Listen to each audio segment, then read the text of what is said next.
শরীফ ওসমান বিন হাদির খুনিরা গ্রেপ্তার না হওয়া পর্যন্ত শাহবাগে অবরোধ চালিয়ে যাওয়ার ঘোষণা দিয়েছে ইনকিলাব মঞ্চ। শাহবাগে আছেন সহকর্মী মাহতাব বিনহাস, যুক্ত হচ্ছে তার সঙ্গে। মাহতাব, কি অবস্থা দেখতে পাচ্ছেন এখন সেখানে? আমরা এর আগে আপনার মাধ্যমে দেখছিলাম যে তারেক জিয়া হাদির কবর জিয়ারত করতে যাবেন, এর কারণে রাস্তা ছেড়ে দিচ্ছেন ইনকিলাব মঞ্চের নেতাকর্মীরা। এখন কি অবস্থা দেখতে পাচ্ছেন সেখানে?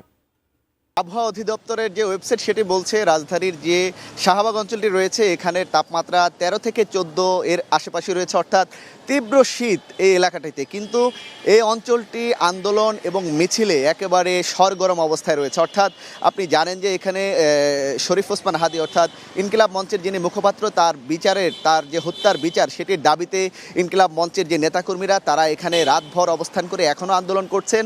এবং আপনাকে আমি পূর্বের বুলেটিনে যেমনটি জানিয়েছি যে তাদের কিছুক্ষণ পূর্বে আমি যেমনটি জানিয়েছি যে শরীফ ওসমান হাদির যে কবরটি রয়েছে এর পাশেই, সেই কবরটি জিয়ারত করার জন্য এখানে আসবেন বিএনপির ভারপ্রাপ্ত চেয়ারম্যান তারেক রহমান।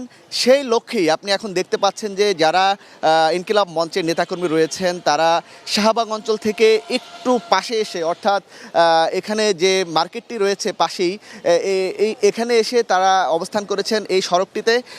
এবং আপনি জানেন যে যেহেতু তারেক রহমান আসবেন, তারা সেই সময়টির জন্য তারা একটু সহযোগিতা করার জন্য, এবং ঢাকা বিশ্ববিদ্যালয়ের আজকে একটি ভর্তি পরীক্ষা রয়েছে, সেই ভর্তি পরীক্ষার জন্য তারা কিন্তু এখানে অবস্থান করেছেন। তারা বলছেন যে তারা সার্বিক সহায়তা করছেন। এবং আমি যদি একটু আমার সহকর্মীর মাধ্যমে যদি একটু দেখাতে চাই, শাহবাগ যে চত্বরটি রয়েছে সেখানে ছাত্র দলের পক্ষ থেকে এখানে আসলে মিছিল নিয়ে প্রদক্ষিণ করা হচ্ছে।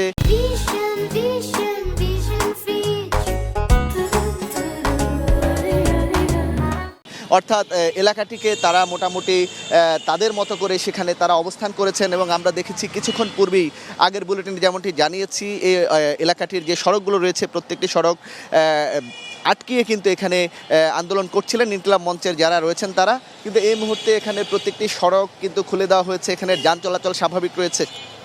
আমরা দেখেছি এখানে আসলে সার্বিক নিরাপত্তার জন্য কিছুক্ষণ পূর্বে আমরা এই পুলিশের অবস্থান নিতে আমরা দেখেছি, তারা কিন্তু এখানে অবস্থান করেছেন এবং তারা সার্বিক অবস্থা কিন্তু পর্যবেক্ষণ করছেন।